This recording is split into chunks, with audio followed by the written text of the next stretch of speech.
పూర్తి వివరాలు చూసే ముందు మా ఛానల్ ని సబ్స్క్రైబ్ చేయడం మర్చిపోకండి. శ్రీ గురుభ్యో నమః. శ్రీ మహాసరస్వత్యై నమః. ఓం నమః శివాయ. నారాయణ శాస్త్రి ఆస్ట్రాలజీ ఛానల్ వీక్షిస్తున్నటువంటి ప్రేక్షక మహాశీలకు స్వాగతం, సుస్వాగతం. ఈరోజు మనము 2025 సంవత్సరం నవంబర్ నెల 11వ తేదీ నుంచి 20వ తేదీ వరకు ధనుర్రాశి వారి యొక్క రాశి ఫలితాలు ఏ విధంగా ఉన్నాయో తెలుసుకుందాం. అయితే ఈ రాశి ఫలితాలు తెలుసుకునే ముందు ప్రేక్షక మహాశయులకు చిన్న విజ్ఞప్తి. గత 40 రోజుల నుంచి వీడియోస్ అప్లోడ్ చేయలేకపోయినాం. నేను రాశి ఫలితాల్లో చెప్పేటటువంటి డేట్స్ ఏవైతే ఉంటాయో అవి సాధ్యమైనంత వరకు ఖచ్చితంగా పాటించడానికి ప్రయత్నించండి.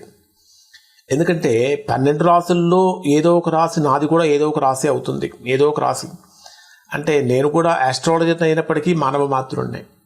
కొన్ని తప్పించుకోలేనటువంటివి ప్రతి ఒక్కరికి ఎదురవుతూ ఉంటాయి. వాటి కారణంగానే చిన్న చిన్న అనారోగ్య సమస్యల కారణంగా 40 రోజుల పాటు షూటింగ్కు దూరమైనాను, మీ అందరికీ దూరమైనాను. ఈ 40 రోజులలో కొన్ని వందల వేల మంది వాట్సాప్ల ద్వారా మెసేజ్లు పెట్టడాలు కానీ, కాల్ చేయటాలు కానీ, ఇంకా వీడియోస్ రావట్లేదని అడగటం కానీ చేశారు. నాకు ఒక రకంగా చెప్పాలంటే మోరల్ సపోర్ట్ చాలా ఎక్కువగా ఇచ్చారు. ప్రతి ఒక్కరూ నాకు ఎవరెవరైతే కాల్ చేశారో, ఎవరెవరైతే మెసేజ్ పెట్టారో వారందరికీ కూడా ప్రత్యేకమైనటువంటి ధన్యవాదాలు. మీరు చూపించినటువంటి కేర్కి నిజంగా నాకు కళ్ళు చెమర్చినాయి అని చెప్పాలి. మరలా అలాంటి పరిస్థితులు పునరావృతం కాకుండా ఉండాలని పరమేశ్వరుడు ప్రార్థిస్తూ ఈరోజు రాశి ఫలితాలు మనం ప్రారంభిద్దాం.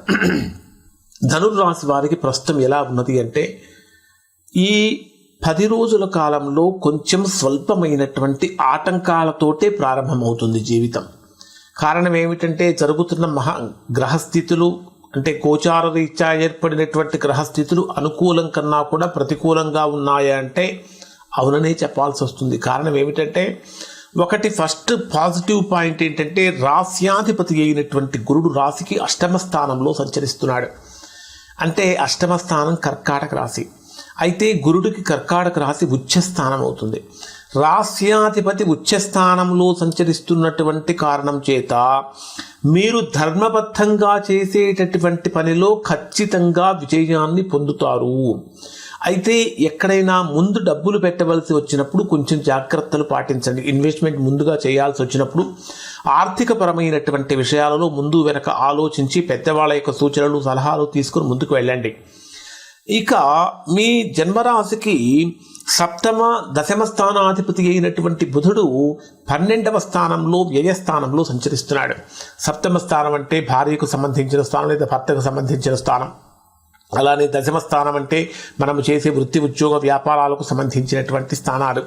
ఈ 10వ స్థానాధిపతి అయినటువంటి బుధుడు మీ జన్మరాశికి 12వ స్థానంలో, వ్యయస్థానంలో సంచరించేటప్పుడు గోచార రీత్యా కొన్ని సమస్యలు చాప కింద నీరులాగా విస్తరిస్తూ ఉంటాయి.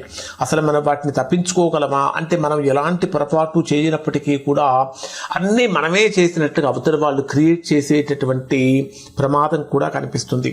ఎవరైతే ఉద్యోగపరంగా తీవ్రమైనటువంటి అసంతృప్తి జ్వాలలతో కొనసాగుతూ ఉన్నారో అటువంటి వారికి ఉద్యోగపరమైనటువంటి ఇబ్బందికరమైన పరిస్థితులు కూడా కనిపించే అవకాశాలు ఉన్నాయి. అలానే మీ జీవిత భాగస్వామి యొక్క ఆరోగ్యపరమైనటువంటి విషయంలో కూడా జాగ్రత్తలు పాటించండి. వారసత్వంగా వచ్చేటటువంటి ఆస్తుల విషయంలో కనుక మనం పరిశీలించినట్లయితే, పితృకారకుడు అయినటువంటి రవి మీ జన్మరాశికి లాభస్థానంలోని సంచరిస్తున్నాడు. అంటే తులారాశిలో సంచరిస్తున్నాడు. కానీ అది తులారాశి రవికి నీచ స్థానం అవుతుంది. గ్రహరాజు అయినటువంటి రవి నీచ స్థానంలో పడిపోయినప్పుడు మీకు ఏం జరుగుతుందంటే, మీరు అంటే పైగా ధనుర్రాశికి అది మిత్రగ్రహం కూడా. ధనుర్రాశికి మిత్రగ్రహం అయినటువంటి రవి నీచ స్థానంలోకి వెళ్ళిపోయినప్పుడు మీలో అన్ని తెలివితేటలు, అన్ని శక్తియుక్తులు అన్నీ ఉన్నప్పటికీ కూడా కొన్ని సందర్భాలలో వాటిని అమలు చేయలేనటువంటి పరిస్థితుల్లోకి వెళుతున్నామా అనేటటువంటి భావన కూడా కలుగుతుంది. ఏమిటంటే, అన్ని నెగిటివ్స్ అయినా పాజిటివ్స్ లేవా అంటే కొన్ని నెగిటివ్సే ఎక్కువ ఉన్నాయి. ముఖ్యంగా కుజుడు కూడా 12వ స్థానంలో సంచరిస్తున్నటువంటి కారణం చేత అనవసరమైనటువంటి ఆవేశం ఈ 10 రోజులు కూడా పనికిరాదు. ఆవేశపూరితమైనటువంటి తీసుకునేటటువంటి నిర్ణయాల వలన కొంచెం ప్రతికూలతలు కలుగుతాయి. మరి లాభాలు ఏమున్నాయంటే శుక్రుడు లాభస్థానంలో సంచరిస్తున్నటువంటి కారణం చేత మిత్రుల నుంచి కానీ సోదరుల నుంచి కానీ చక్కటి సంపూర్ణ సహాయ సహకారాలు అనేటటువంటివి చక్కగా ఈ రాశి వారికి వస్తూ ఉంటాయని చెప్పాలి. మరి డే వైజ్గా పరిశీలిస్తే ఇందాక చెప్పాను, ఖచ్చితంగా మనం చెప్పేటటువంటి డే వైజ్ ప్రిడిక్షన్స్ అనేటటువంటివి చాలా చాలా కీలకమైనటువంటి పాత్ర పోషిస్తాయి. వీటిని ఖచ్చితంగా ఆచరించడానికి ప్రయత్నించండి. నవంబర్ 11వ తేదీ ఉదయం నుంచి 12వ తేదీ సాయంత్రం 6:40 వరకు చంద్రుడు మీ జన్మరాశికి అష్టమ స్థానంలో సంచరిస్తాడు. అష్టమ చంద్ర దోషం ఏర్పడుతుంది. అక్కడ గురుచంద్ర గ్రహాల కలయిక కూడా ఉంటుంది. కాబట్టి ఊహించినటువంటి విధంగా ఆర్థిక సమస్యలు కానీ ఊహించినటువంటి విధంగా ప్రతికూలతలు కానీ కలుగుతూ ఉంటాయి. ముఖ్యంగా చెప్పాలంటే ఇప్పటిదాకా చాలా సీక్రెట్గా మెయింటైన్ చేసినటువంటి విషయాలన్నీ కూడా బయటికి పొక్కే ప్రమాదం అనేటటువంటిది కూడా కనిపిస్తుంది. ఉద్యోగపరంగా తీసుకుంటే అనుకోనటువంటి ఊహించినటువంటి ఒత్తిడి పెరుగుతూ ఉంటుంది. ముఖ్యంగా మీ రోజు మీకు బాగా దగ్గరగా ఉండి మీ కొలీగ్స్ పైనే కొంత అనుమానం కూడా వ్యక్తం చేయాల్సిన పరిస్థితులు వస్తూ ఉంటాయి. వ్యాపార పరంగా తీసుకుంటే పెట్టుబడులు పెట్టేటటువంటి విషయంలో చాలా జాగ్రత్తలు పాటించండి. ఆర్థికంగా అనుకోనటువంటి ఖర్చులు కానీ రుణభారం కానీ పెరిగే అవకాశం ఉంటుంది. అన్నింటికంటే ప్రధానమైన పాయింట్ ఏమిటంటే మాట్లాడేటటువంటి మాటలలో మితం అంటే లిమిటేషన్ అనేది పాటించాలి. అంటే ఎంతవరకు మాట్లాడాలో అంతవరకే మాట్లాడటం వల్ల చాలా వరకు సమస్యలు తొలగిపోతాయి. అయితే కొన్ని ఆరోగ్యపరంగా తీసుకుంటే నిద్రాలోపం కానీ జీర్ణ సమస్యలు కానీ కొన్ని ఎక్కువగా కలిగించే అవకాశాలు ఉన్నాయి. ఖచ్చితంగా మంగళవారం రోజున మీరు అంటే 11వ తేదీ మంగళవారమే అవుతుంది. మంగళవారం బహుళ సప్తమి మంగళవారం రోజున సుబ్రహ్మణ్య స్వామి పూజ చేయించుకోవటం వల్ల మంచి ఫలితాన్ని పొందుతారు. ఇక 12వ తేదీ సాయంత్రం 6:45 నుంచి 15వ తేదీ ఉదయం 4 వరకు ఉండేటటువంటి సమయాన్ని కనుక పరిశీలిస్తే ఇది బ్రహ్మాండమైనటువంటి అద్భుతమైనటువంటి యోగాన్ని ఇచ్చేటటువంటి స్థానం అని చెప్పాలి. కారణం ఏంటంటే భాగ్యస్థానంలో సంచరించి అదృష్ట స్థానంలో సంచరించేటటువంటి చంద్రుడి యొక్క కారణం చేత గత 2 రోజుల నుంచి ఎవరైతే మిమ్మల్ని తీవ్రంగా వ్యతిరేకిస్తూ ఉన్నారో మరలా వాళ్లే దగ్గరవ్వటం కోసం చేసే ప్రయత్నాలు కూడా ఫలిస్తాయి అని చెప్పాలి. వ్యాపార పరంగా కనుక తీసుకుంటే సుదూర ప్రయాణాలు అనేటటువంటివి కూడా లాభయుక్తంగా మారుతూ ఉంటాయి. విద్యార్థులు చదువులు అద్భుతమైనటువంటి ఫలితాలు చూపించగలుగుతూ ఉంటారు. ఆర్థికంగా రావాల్సిన ధనం చేతికందే అవకాశాలు కూడా కనిపిస్తూ ఉంటాయి. గురువారం రోజున గురుస్తోత్రం పారాయణం చేయటం చాలా మంచిది. ఇక 15వ తేదీ ఉదయం 4 నుంచి 17వ తేదీ మధ్యాహ్నం 3:55 వరకు ఉండేటటువంటి సమయంలో మీ జన్మరాశికి వచ్చేటప్పటికీ మీ జన్మరాశికి వృత్తి ఉద్యోగ వ్యాపారాలకు సంబంధించినటువంటి విషయాలలో చాలా కీలకమైనటువంటి మార్పులు జరిగే అవకాశం ఏర్పడుతూ ఉంటుంది.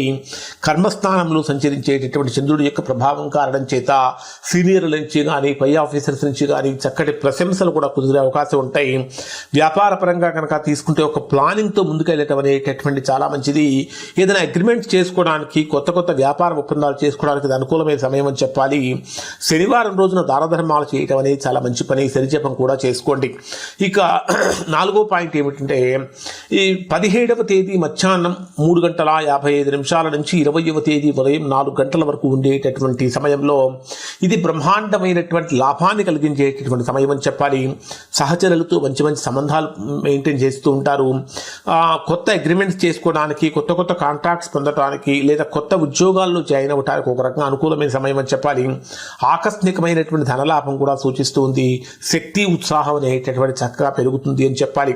ఇక లాస్ట్ పాయింట్ ఏమిటంటే ఇక మీకు నవంబర్ 20వ తేదీ ఉదయం నుంచి 20వ తేదీ సాయంత్రం రాత్రి వరకు ఉండేటటువంటి సమయాన్ని పరిశీలిస్తే ఇది విపరీతమైనటువంటి ఖర్చుల కారణం చేత మానసికమైనటువంటి ప్రశాంతత భంగం కలుగుతుంది. ప్రయాణాలు కొంచెం ఇబ్బందికరంగా మారే అవకాశం కూడా ఉంటుంది. అంటే సాధ్యమైనంత వరకు ఎక్కడికైనా ముఖ్యమైన పని మీద వెళ్లాల్సి వస్తే ఎవరైనా ఒకళ్ళని తోడు తీసుకుని వెళ్ళటం అనేది ఇక్కడ ప్రధానంగా చెప్పదగినటువంటి సూచన. కొంచెం ఇబ్బందికరమైన పరిస్థితులు ఆర్థికంగా ఆరోగ్యపరంగా ఉద్యోగపరంగా కనిపిస్తూ ఉన్నాయి. ఓవరాల్గా కనుక పరిశీలిస్తే కొన్ని రోజులు ఈ ధనుర్రాశి వారికి శుభప్రదమైనటువంటి కాలం అనే చెప్పాలి. ఇక్కడ ప్రధానంగా తీసుకుంటే మీకు 12వ తారీఖు 17వ తారీఖు ఈ 2 రోజులు కొంచెం యోగాన్ని ఇచ్చేటటువంటి, 12వ తేదీ సాయంత్రం 6:40 నుంచి ఆ తర్వాత 12వ తేదీ రాత్రికి మరియు 17వ తేదీ 2 రోజులు కూడా అనుకూలాన్ని ఇచ్చేటటువంటి సమయాలని చెప్పాలి. 11, 20 ఈ 2 రోజులు కూడా చాలా తీవ్రమైనటువంటి ప్రతికూలతలు కలిగించేటటువంటి రోజులు. ఇవి ధనుర్రాశి వారికి సంబంధించిన ఫలితాలు. ఇప్పుడు చెప్పిన ఫలితాలు దాదాపుగా అందరికీ వర్తిస్తాయి. ఇంకా ఎవరైనా సరే తీవ్రమైనటువంటి ప్రతికూలతలు కనుక పొందుతుంటే మీ వ్యక్తిగత జాతకంలో ఏర్పడినటువంటి దోషం యొక్క ప్రభావం కూడా అయి ఉంటుంది. అటువంటి సందర్భంలో ఒక్కసారి మీరు మీ యొక్క వ్యక్తిగత జాతకాలను విశ్లేషణ చేయించుకొని దోషం ఎక్కడుందో తెలుసుకొని దోష నివారణ చేయించుకుంటే సత్ఫలితాన్ని పొందుతారు. శుభం.